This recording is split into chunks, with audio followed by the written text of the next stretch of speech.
Kinaumagahan sa mansyon ni Lu Sheng. Si Steward Wang Ye kasama ang katulong na si Li Dai ay nagdadala ng tsaa para kay Lu Sheng. Paglapit sa mesa kung saan nakaupo si Lu Sheng, magalang na yumukod si Wang Ye at bumati, "Ginoo." Ang binata, na may tinitignang mga papeles, ay nagtanong, "Anong kailangan?" "Ito po ay regalo mula kay Steward Wang para sa inyo, espesyal na klase ng Longjing Linchuan Tea." Nang marinig ito, agad na naintindihan ni Li Di. Dahan-dahan niyang inilapag ang tasa ng tsaa sa harap ni Lu Sheng, na bahagyang nagulat. "Pakitikman po, Ginoo." Yumuko si Lu Sheng at sinulyapan ang laman ng tasa. Ilang maliliit na berdeng dahon ang lumulutang, sariwa at mukhang pambihira ang kalidad. Tunay ngang mas mainam ito kaysa sa mga nauna niyang nainom na tsaa. Kaya't kinuha ng binata ang tasa at humigop ng malaki. Napakasarap at kakaiba ng tsaa, kaya hindi niya napigilang mapao. Ang tsaang ito ay naglalaman ng kakaibang enerhiya, interesante. Medyo naantig ang kalooban ng binata. Hindi niya inakala na darating siya sa puntong reregaluhan ng espesyal na tsaa. Ayon nga sa ama niyang si Lu Dahai, ito na siguro yung tinatawag na umaasenso na ang mga ninuno ng pamilyang Lu. Pumalakpak si Wang Ye at sumenyas sa likuran. Isang lalaki ang nagtutulak ng isang kulay abong ball papalapit. "Ginoo, natapos ko na po ang paggawa ng level 7 na katawan ng sibat, long spear, na ipinagawa niyo. Hayaan niyo pong ipakita ko sa inyo." "Oh, ang bilis naman." Ginamit ni Lu Sheng ang kanyang lakas ng isipan, spiritual power, para buksan ang ball. Hawak ang bagong sibat, nasiyahan siya. Ang bagong katawan ng sibat ay may maningning na gintong kulay, pangunahing gawa sa isang espesyal na uri ng ginto, dense gold.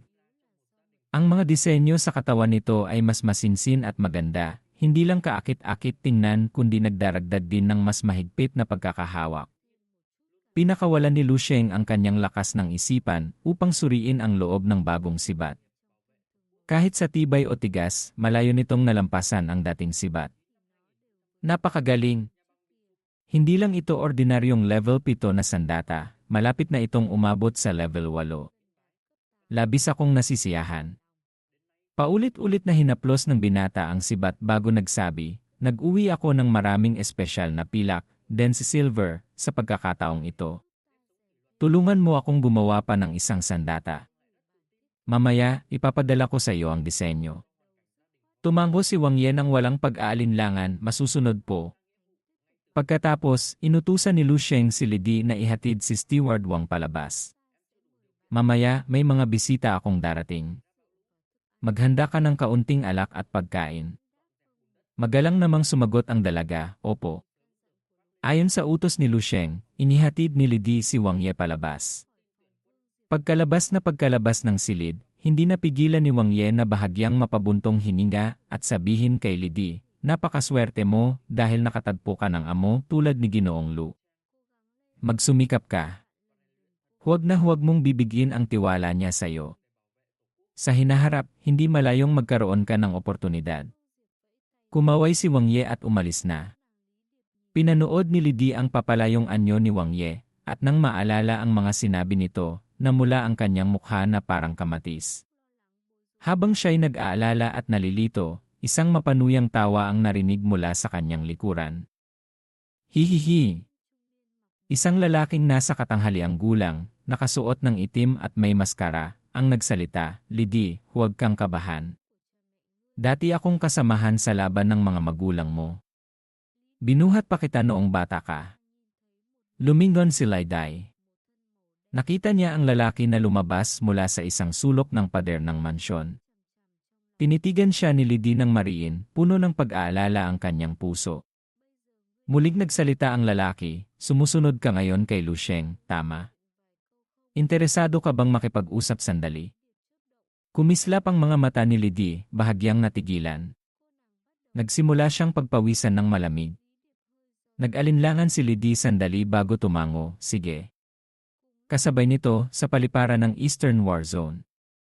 Si Dong Qingsu ay nakasuot ng matingkad na asul na unipormeng militar, na lalong nagpapatingkad sa kanyang maputing balat.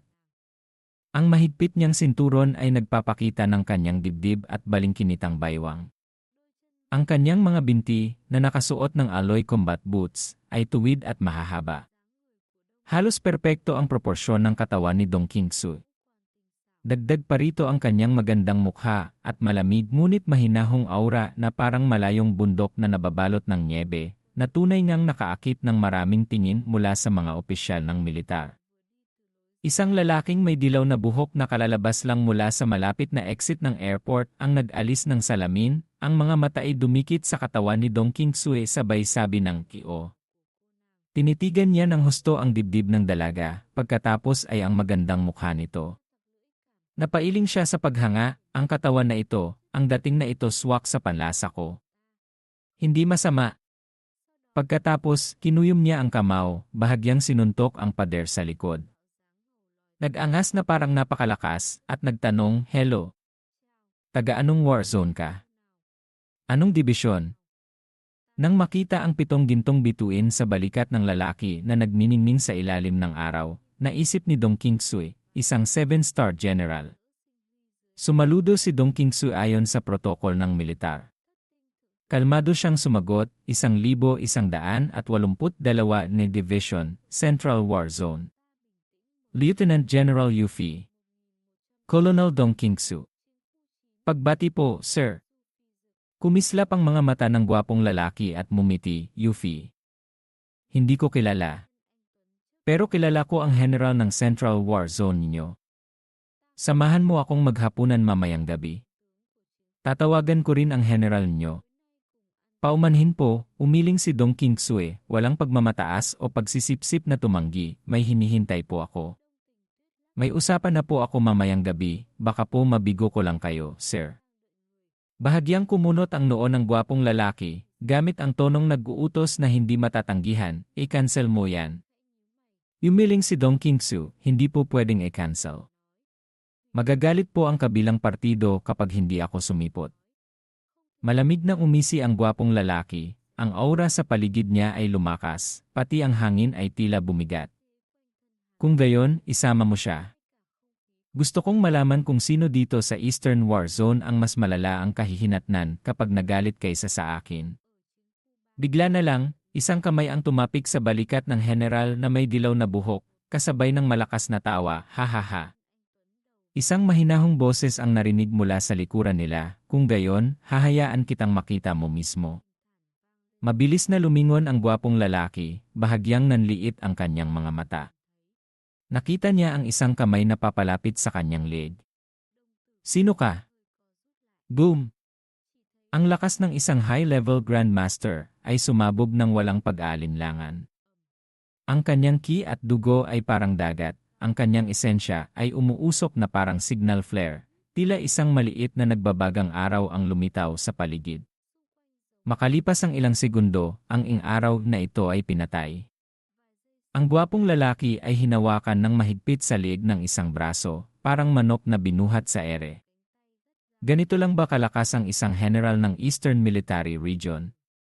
Ang lalaking may dilaw na buhok ay halos hindi na makahinga dahil sa sakal. Nagpumiglas siya ng husto para matanggal ang kamay ng matangkad na lalaki sa kanyang leg. Ay! Inihagis ng matangkad na lalaki ang gwapong lalaki na parang basura. Tumama ang buong katawan nito sa pader sa likuran, gumawa ng malaking butas. Ganyan ka lang pala tapos gusto mo pang ligawan ng kapatid ko. Ili, walang kwenta. Bilang kuya niya, hindi ako papayag. Narinig ang boses ni Dong Qingsu. Ang tila walang katapusang aura ng kanyang kuya kanina ay biglang naglaho. Nagbago ang ekspresyon nito na parang nanunuyo sa kapatid at nagsabi, "Oy, kapatid. Ang tagal nating hindi nagkita, hindi ko akalain na lalo kang gumaganda." Malamig na sinabi ni Dong Qingsu, "Dahil nandito ka na, mauuna na ako." Tumawa ng malakas ang kuya, "Ganyan ka pa rin, napakalamig."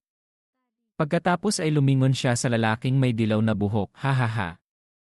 Sige na, bumalik ka na at sabihin mo sa lahat ng mga eksperto sa Eastern Military Region nyo na dumating na ako, si Dong Shenyi." Sa isang mainay at masiglang bar, malakas ang tugtog ng mga sikat na remix. Si Lu Sheng at Qin Xiaojun ay nakaupo sa isang mahabang mesa. Ilang babaeng naka-bunny ears ang nagsisilbi ng inumin. Habang umiinom, nagtanong si Lu Sheng kay Qin Xiaojun, pumunta si Dong Qingsu sa Eastern War Zone para sunduin ang isang tao. Hindi mapakali ang binata.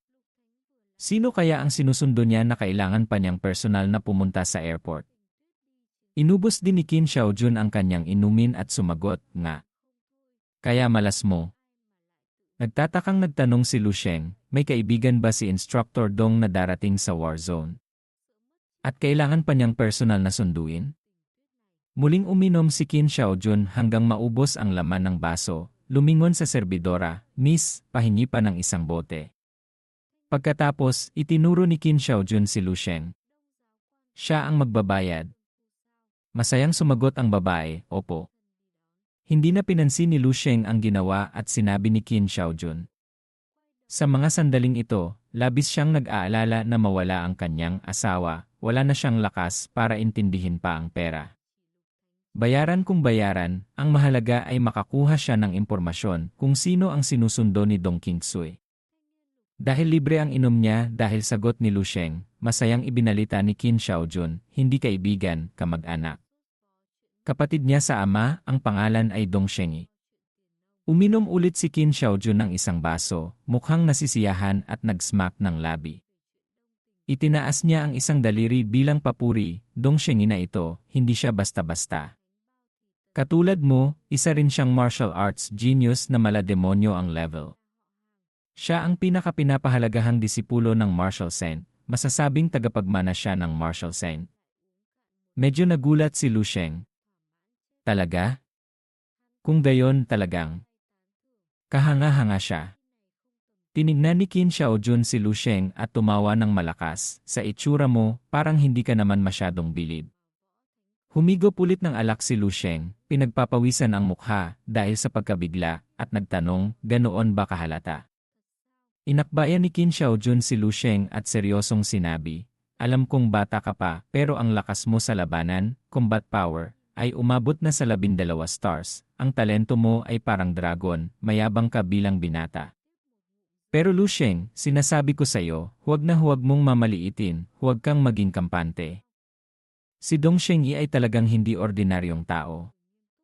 Ang tagapagmana ng martial saint ay hindi kasing simple ng iniisip mo. Higit pa riyan, pagpapatuloy ni Qin Xiaojun, may isa pang kapatid si Dong Qingsu, ang pangalan ay Dong Poshan. Kasalukuyan siyang nasa Central Military Region, nangunguna sa General Star Ranking, listahan ng mga bituing general ng Central Military Region.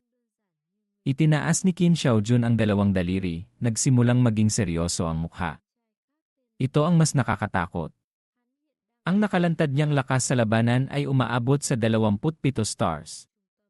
Ang tawag sa kanya ay Eastern Emperor of the Central Region, sila ang emperador ng gitnang rehiyon. Doble yan ang lakas mo. Isipin mo, anong klaseng konsepto yan? Natulala si Lu Sheng, nagtatanong sa sarili, ang kuya ni Instructor Dong ay ang Eastern Emperor of the Central Region.